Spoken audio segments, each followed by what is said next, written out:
Ya, pemirsa, terima kasih Anda masih bergabung sama kami di Market Review. Singapura masih menjadi negara yang mendominasi investasi langsung dari asing atau penanaman modal asing di Indonesia di kuartal 2 tahun ini. Selain itu, di periode yang sama, Singapura juga mencatatkan pertumbuhan ekonomi tertinggi dibandingkan dengan mitra dagang utama Indonesia lainnya. Badan Koordinasi Penanaman Modal merilis laporan mengenai capaian realisasi penanaman modal asing Indonesia. Singapura masih menjadi negara yang mendominasi investasi langsung dari asing atau penanaman modal asing di Indonesia pada kuartal 2. Kepala Badan Koordinasi Penanaman Modal atau BKPM Bahlil Lahadalia melaporkan realisasi investasi Singapura pada kuartal 2 tahun 2021 sebesar 2,1 juta dolar Amerika Serikat. Sementara itu, Badan Pusat Statistik mencatat ekonomi Indonesia pada kuartal 2 tahun 2021 tumbuh 7,07% dibandingkan periode kuartal 2 tahun 2020. Kepala BPS Margo Yuwono mengungkapkan pertumbuhan ekonomi global pada kuartal 2 tahun ini memang tercatat mengalami peningkatan, tercermin dari pergerakan indeks PMI secara global. Hal ini menunjukkan tren peningkatan perekonomian global didorong oleh harga komoditas makanan dan hasil tambang di pasar internasional yang mengalami peningkatan. Selain itu, ekonomi di sejumlah negara yang menjadi mitra dagang Indonesia pada kuartal 2 2021 mencatatkan pertumbuhan positif. Seperti Singapura tumbuh 14,3%, Uni Eropa 13,2%, Amerika Serikat tumbuh 12,2%, China pada kuartal 2 tercatat tumbuh 7,9%, lalu Korea Selatan tumbuh 5,9%. Berbagai sumber IDX Channel.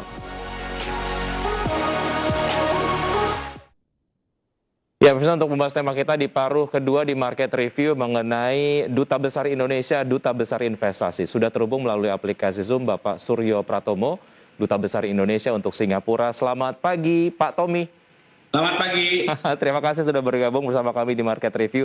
Ada aura-aura semangat yang kemudian saya rasakan dari Indonesia, dari kemudian apa yang tadi disampaikan ataupun kita sempat berbincang sebentar pada saat jeda komersial begitu ya. Baik, Pak Tommy, bicara mengenai Indonesia sebagai negara tujuan investasi, artinya kita punya banyak sekali amunisi-amunisi ataupun mungkin garda-garda terdepan lah untuk akhirnya mempromosikan Indonesia sebagai ya negara tujuan investasi. Kita kemudian ingin menggali sebetulnya peran dari Duta Besar Indonesia sebagai garda terdepan untuk mempromosikan realisasi investasi di Indonesia. Pentingnya peran Duta Besar Indonesia sebagai garda terdepan untuk mempromosikan investasi seperti apa, Pak Tommy? Ya, Presiden Joko Widodo memang meminta sejak 2018 fokus dari kantor perwakilan itu menjalankan diplomasi ekonomi. Di Singapura sendiri, KBRI Singapura kemudian mencoba menerjemahkannya adalah bagaimana semakin memperkenalkan Indonesia kepada kalangan dunia usaha yang ada di Singapura. Dan kalau kita berbicara Singapura, memang kita tidak hanya sekedar berbicara mengenai orang-orang atau perusahaan Singapura. Tetapi di Singapura ini banyak sekali kantor-kantor perwakilan dari perusahaan-perusahaan multinasional yang kemudian mereka mencari tempat investasi yang baik. Nah, Indonesia tentunya merupakan salah satu tempat yang sangat menarik dan itu kemudian disadari betul oleh masyarakat internasional khususnya kalangan dunia usaha. Mengapa? Nomor satu, Indonesia mereka sangat tahu negara yang sangat besar.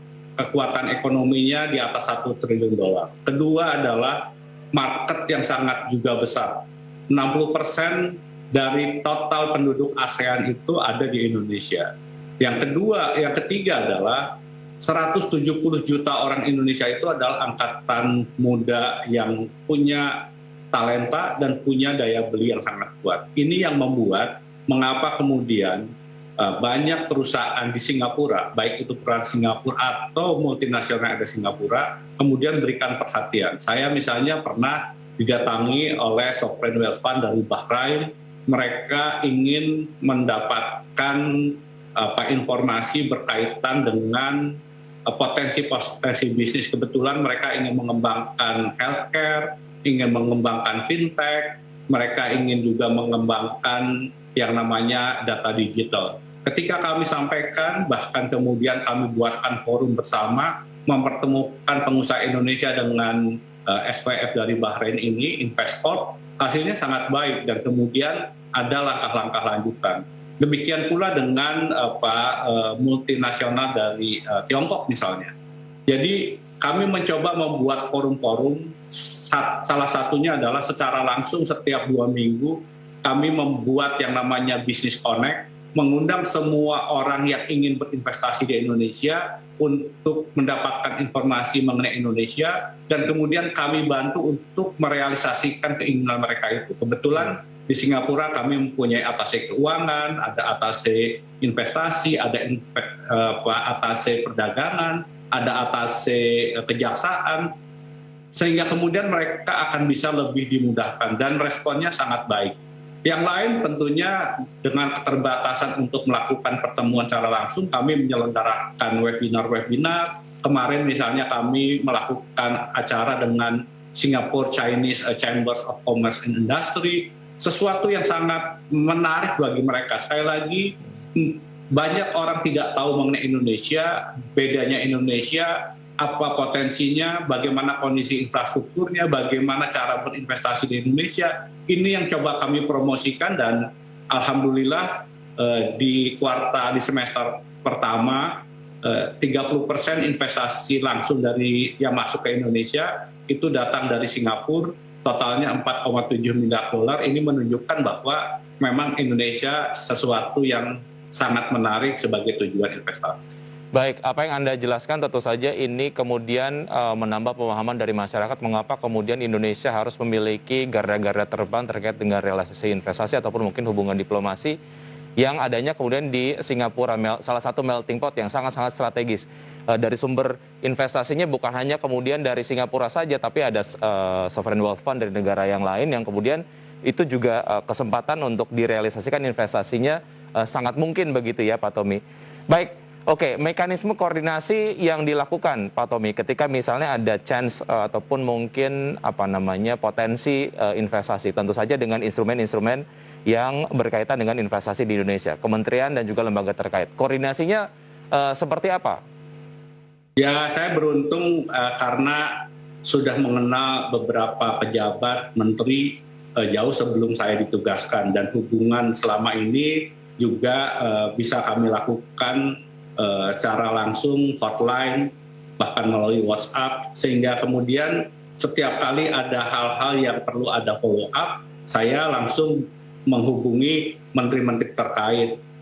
Jadi menjadi lebih lancar, kegiatannya menjadi lebih enak, bahkan kemudian kami bukan hanya sekedar dalam bentuk birokrasi, tetapi secara langsung kami undang teman-teman pengusaha yang memang mempunyai keinginan untuk melakukan kerjasama. Ada proyek-proyek yang sangat jelas, kami coba konekkan, bahkan kalau mereka memerlukan tempat untuk bertemu, KBRI bisa dipergunakan. Kemarin kami baru misalnya menjadi tempat untuk penandatanganan MOU antara Sembawang Corporation dengan Suryagen Indonesia, bahkan dengan SPIC China, bagi pengembangan renewable energy solar cell khususnya di Batam dan di NTT. Jadi kami bukan hanya sekedar berupaya hanya dalam level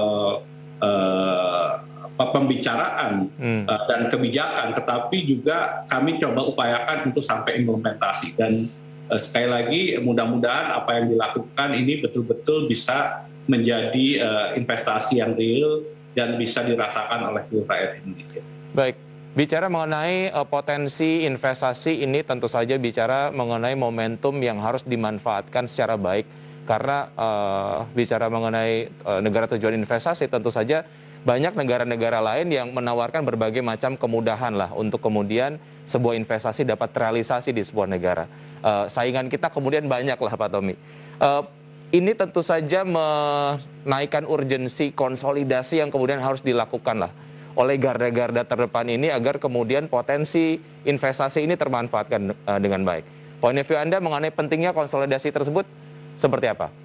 Betul sekali, memang faktor yang kemudian menentukan orang masuk ke sebuah negara itu tidak tunggal, banyak sekali. Yang pertama tentunya credibility. Jadi memang kita harus menunjukkan bahwa kita bukan hanya punya potensial, tetapi berbisnis di Indonesia itu adalah sesuatu yang bisa dijamin, bisa terlaksana. Yang kedua adalah kecepatan untuk mengambil keputusan.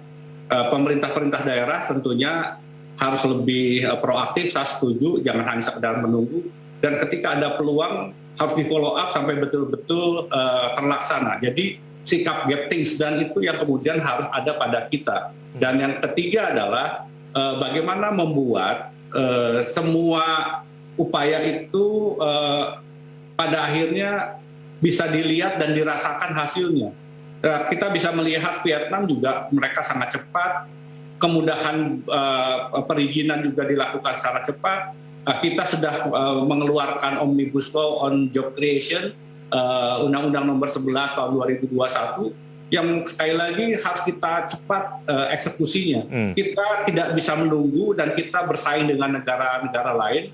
Presiden selalu menyatakan yang menentukan sebuah negara itu maju dan menjadi pemenang bukan besar kecilnya, tetapi siapa yang paling cepat untuk melakukan eksekusi. Nah, ini yang saya kira PR terberat pada kita. Undang-undangnya sudah kita siapkan, infrastruktur sudah dalam 8 tahun terakhir kita bangun, kemudian opportunity-nya ada. Sekarang bagaimana orang-orang pelaksananya itu bersikap proaktif dan cepat melaksanakan apa yang menjadi keharusannya. Jangan menunggu esok, karena esok hari peluang itu bisa diambil oleh negara lain. Ini yang saya tentunya sangat berharap. KBRI hanya bagian kecil saja dari upaya besar untuk menarik investasi, dan karena itu memang harus menjadi kerja kita bersama. Bagaimana sikap get things done itu adalah menjadi bagian dari keseharian kita.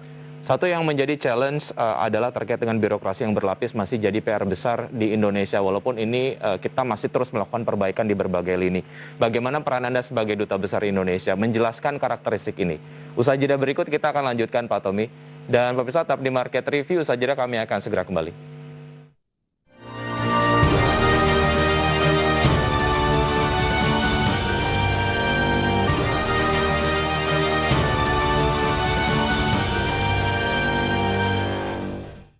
Ya, pemirsa, terima kasih Anda masih bergabung bersama kami di Market Review. Sebelum saya lanjutkan perbincangan bersama Duta Besar Republik Indonesia untuk Singapura, Bapak Suryo Pratomo, ada beberapa data yang saya sudah siapkan. Di antaranya adalah mengenai realisasi PMI Indonesia menurut negara asal di kuartal 2 tahun 2021. Satuannya adalah miliar dolar Amerika Serikat. Singapura nampaknya mencatatkan sebagai negara dengan realisasi PMI terbesar dibandingkan dengan negara-negara yang lain, sebanyak 2,1 miliar US dollar. Kemudian Hong Kong 1,4 miliar US dollar, Belanda 1,1 miliar US dollar. Ini yang kemudian menarik Belanda kemudian menggeser posisi-posisi negara lain yang mencatatkan realisasi investasi ataupun PMI di Indonesia di tahun 2021 di kuartal 2. Setelah ada Belanda, ada Jepang 0,7 miliar US dollar dan Tiongkok 0,6 miliar US dollar. Kami kompilasi datanya dari BKPM di bulan Juli tahun 2021. Sementara itu, mitra dagang Indonesia dengan pertumbuhan ekonomi tertinggi di kuartal 2 tahun 2021.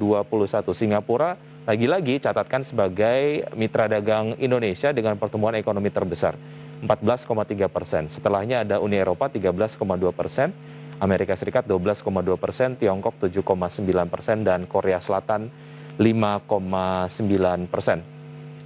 Selanjutnya perbincangan bersama Pak Tommy. Tadi kita sempat ataupun saya sempat menanyakan pertanyaan mengenai satu challenge lah yang terkait dengan apa yang kemudian masih diperbaiki di Indonesia mengenai birokrasi berlapis lah.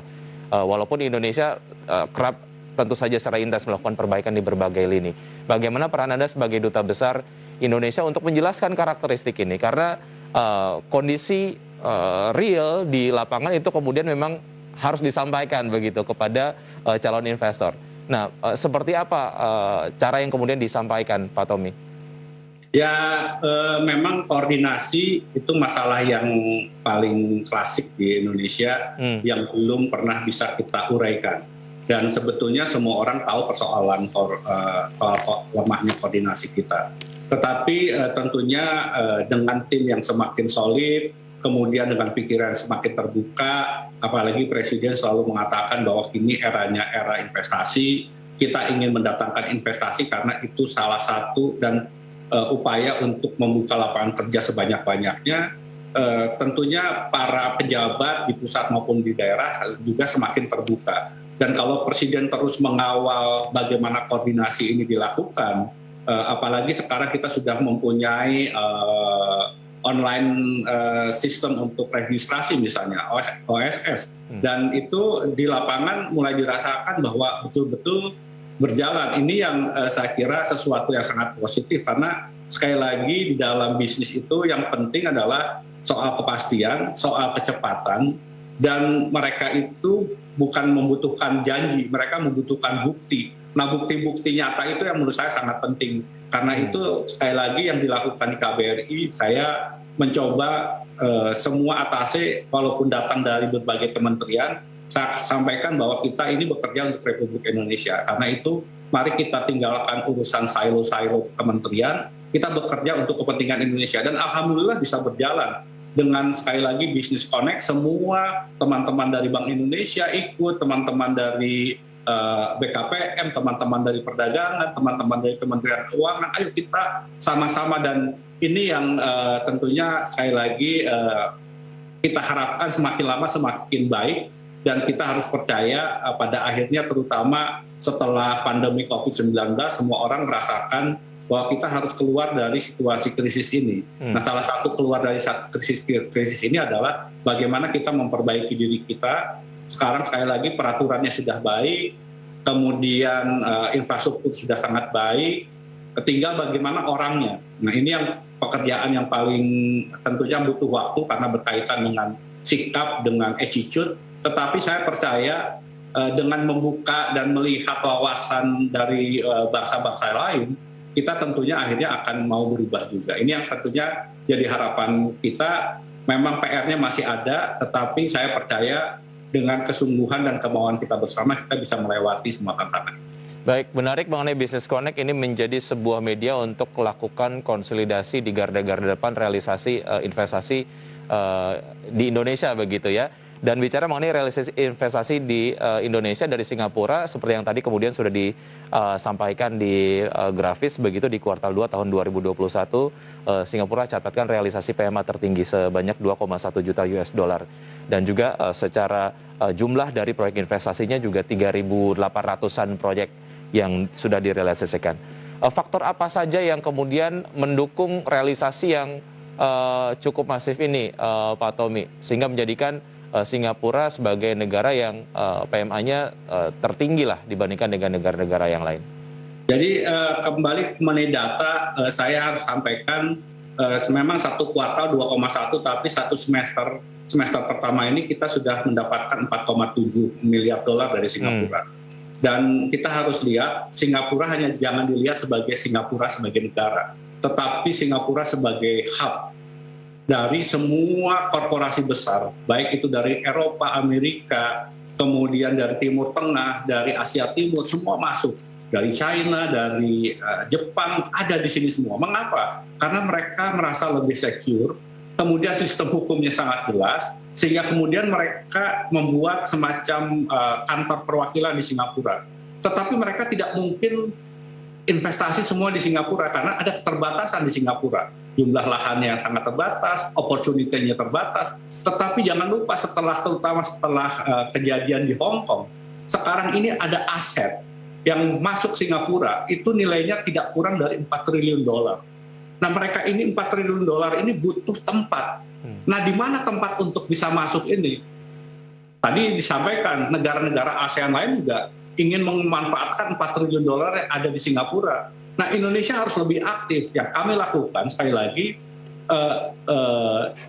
melihat potensi-potensinya. Nah, beruntung Singapura sendiri, Indonesia dan Singapura kalau masih ingat, tahun 2016, pemerintah Indonesia itu memberikan satu kawasan khusus di Kendal Industrial Park, yang memang didesain untuk perusahaan Singapura atau pengusaha Singapura.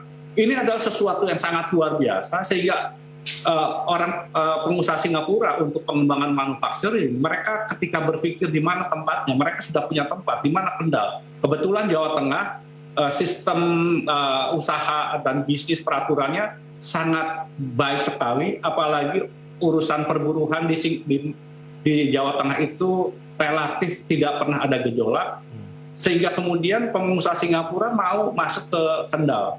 Yang lain adalah di Batam. Batam itu adalah potensi yang sangat luar biasa. Begitu banyak orang Singapura untuk masuk ke Batam.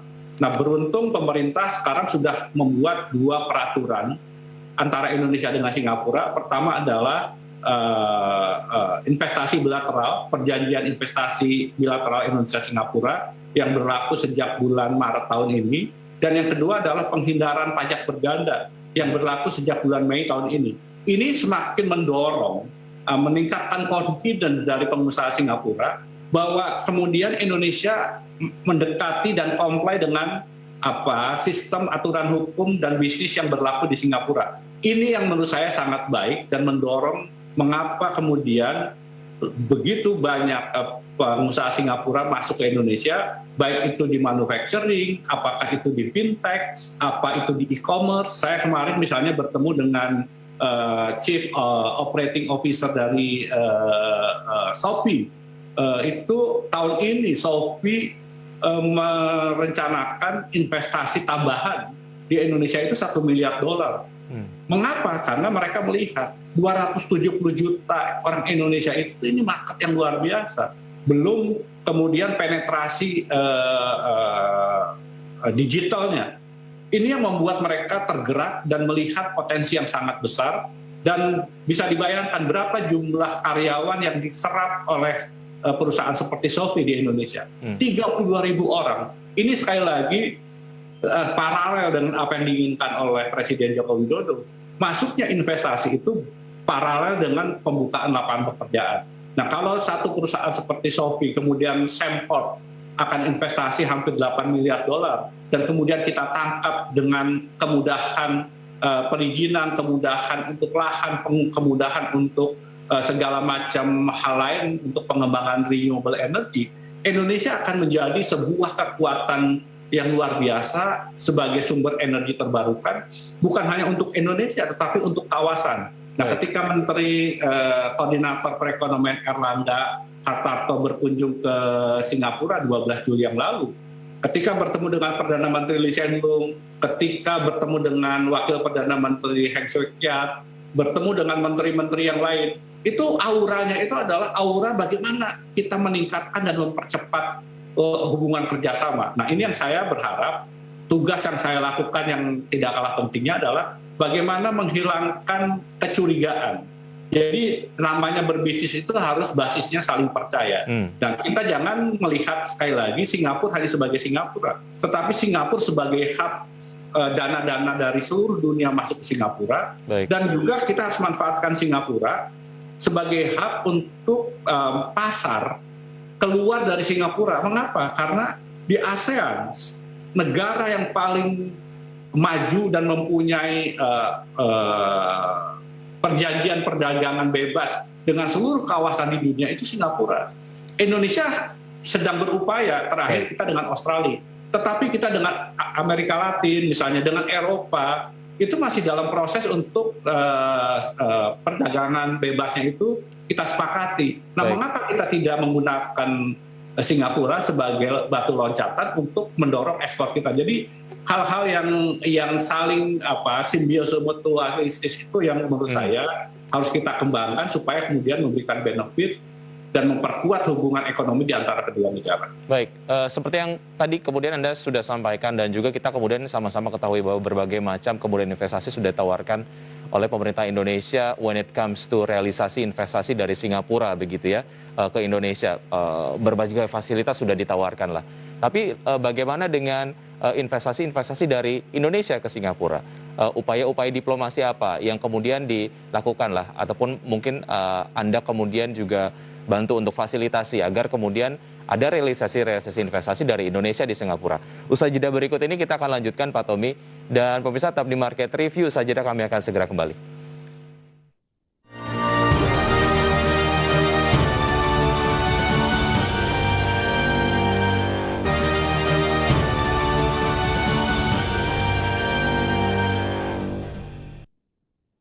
Terima kasih Anda masih bergabung bersama kami di Market Review. Kita sudah sampai di segmen terakhir. Saya masih berbincang bersama Duta Besar Republik Indonesia untuk Singapura, Bapak Suryo Pratomo. Pak Tommy, bagaimana dengan proyek-proyek investasi yang berasal dari Indonesia yang kemudian mungkin ingin direalisasikan di Singapura? Sejauh ini bagaimana mekanismenya? Adakah kemudian mungkin kemudahan-kemudahan yang ditawarkan oleh pemerintah Singapura? Kalau bisnis sebetulnya tugas KBRI hanya memfasilitasi, dan teman-teman pengusaha itu sudah lebih paham caranya untuk bisa masuk penetrasi ke negara-negara yang lain. Yang terakhir misalnya kita lihat Bank Jago itu bisa masuk ke Singapura dan bisa kemudian raise dana yang sangat besar, bahkan kapitalisasinya tidak kalah dari kapitalisasi bank-bank yang lebih dulu ada, baik itu BCA maupun BRI misalnya. Itu kan sesuatu yang sangat luar biasa. Nah, sekali lagi teman-teman pengusaha sebetulnya mereka melihat Singapura sebagai financial hub, dan yang tadi saya katakan ada dana 4 triliun dolar yang sebetulnya bisa ditarik. SWF Indonesia, INA juga ketika Menteri BUMN Erick Thohir datang ke Singapura, sebetulnya berkeinginan untuk bisa memanfaatkan dana aset yang besar di Singapura itu untuk bisa masuk ke SWF-nya Indonesia. Tetapi sekali lagi persoalannya adalah apa kemudian underlying-nya, apa proyek-proyek yang akan ditawarkan. Ini yang saya kira PR yang harus dilakukan oleh teman-teman di INA untuk kemudian bisa sama cepatnya dengan orang seperti Patrik Woloyo dengan Bank Jago yang kemudian sudah masuk ke pasar Singapura. Jadi Singapura sangat terbuka, aturannya sangat mudah, tidak ada hambatan apapun, semua orang bisa mudah masuk dan mudah keluar. Dan sekali lagi begitu banyak pengusaha Indonesia yang melihat dan kemudian memanfaatkan pasar Singapura ini. Tetapi sekali lagi untuk investasi, akhirnya tempat investasi terbaik itu adalah Indonesia. Karena dari sisi lahannya tersedia, sumber dayanya ada, pasarnya ada, talentnya ada, pekerjaannya juga mencukupi. Jadi menurut saya Indonesia itu mempunyai banyak kemewahan, dan Singapura sangat ingin untuk terus mempererat hubungan Singapura dan Indonesia, karena kemudian dana atau aset-aset yang ada di Singapura itu menjadi lebih produktif, bisa menghasilkan dan memberikan manfaat juga pada Singapura. Baik. Artinya secara resiprokal bahwa memang ada kemudahan-kemudahan yang juga diberikan kepada investasi-investasi dari Indonesia begitu ya, Pak Suryo. Baik, oke.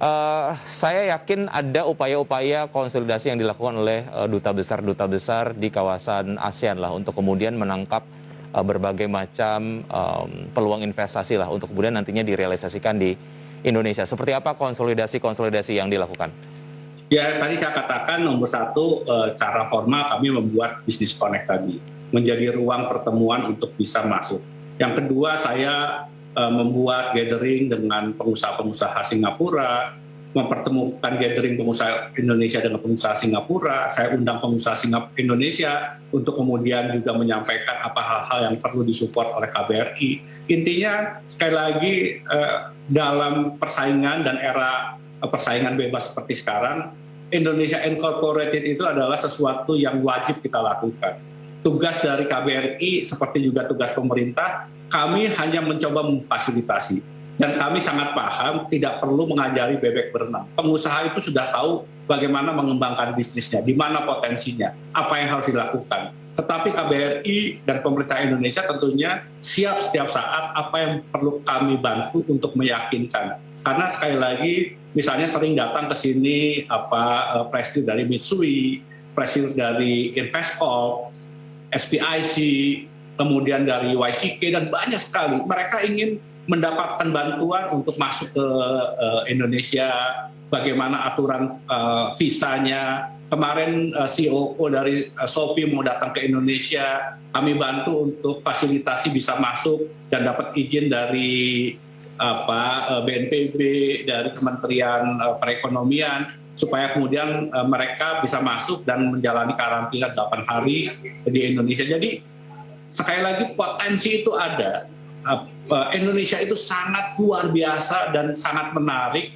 Dan kalau kita sekali lagi melihat dengan kacamata yang lebih optimistis. Dan semua orang mau berpikir untuk bagaimana memperbaiki kehidupan kita. Jangan hanya melulu berbicara soal politik. Jangan hanya melulu berbicara soal kelemahan yang ada. Mari kita juga bicara soal kekuatannya. Nah, kelemahan pada kita seringkali kita inward looking, hanya melihat ke dalam, seakan-akan kita tidak berdaya. Jangan lupa, Indonesia di kuartal kedua bisa tumbuh 7,07%. Singapura bisa tumbuh di kuartal kedua 14,3%. Semua menunjukkan bahwa ada harapan di tahun 2021 ini yang jauh lebih baik dibandingkan dengan tahun yang lalu. Nah, bagaimana kemudian kita menjaga optimisme, melihat peluang, melihat kesempatan, dan kemudian bersikap lebih optimistis dan mencari jalan keluar. Jangan hanya berkutat pada, wah kita tidak berdaya, kita sulit. Mari kita lihat peluang-peluang, dan kita melihat anak-anak muda, terutama yang bergerak di bidang e-commerce, di bidang digital, mereka mendapatkan booming yang luar biasa di masa pandemi sekarang ini, dan mereka bisnisnya sangat luar biasa meningkat, dan ini menunjukkan bahwa sekali lagi Indonesia itu punya potensi, punya resilience. Indonesia tangguh, Indonesia tumbuh, seperti yang menjadi tema besar ulang tahun kemerdekaan kita tahun ini.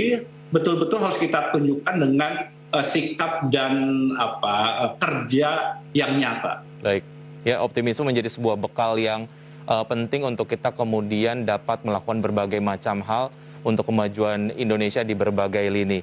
Bapak Suryo Pratomo, Duta Besar Republik Indonesia untuk Singapura, terima kasih sudah bergabung bersama kami di Market Review. Sukses selalu, sehat selalu, sampai jumpa. Baik, terima kasih. Terima kasih. Baik. Dan pemirsa, sudah 1 jam saya menemani Anda dalam program Market Review. Lindungi keluarga Anda saat penularan COVID-19 semakin meningkat. Tetap patuhi protokol kesehatan 3M, memakai masker, menjaga jarak dan jauhi kerumunan, mencuci tangan di air yang mengalir, dan jangan lupa dukung vaksinasi pemerintah demi terjadinya kekebalan kelompok agar pandemi segera berakhir. Semoga pembahasan tadi dapat menjadi referensi dan sumber informasi untuk Anda. Tetap perbarui informasi Anda hanya di IDX Channel, your trustworthy economic, business and capital market channel.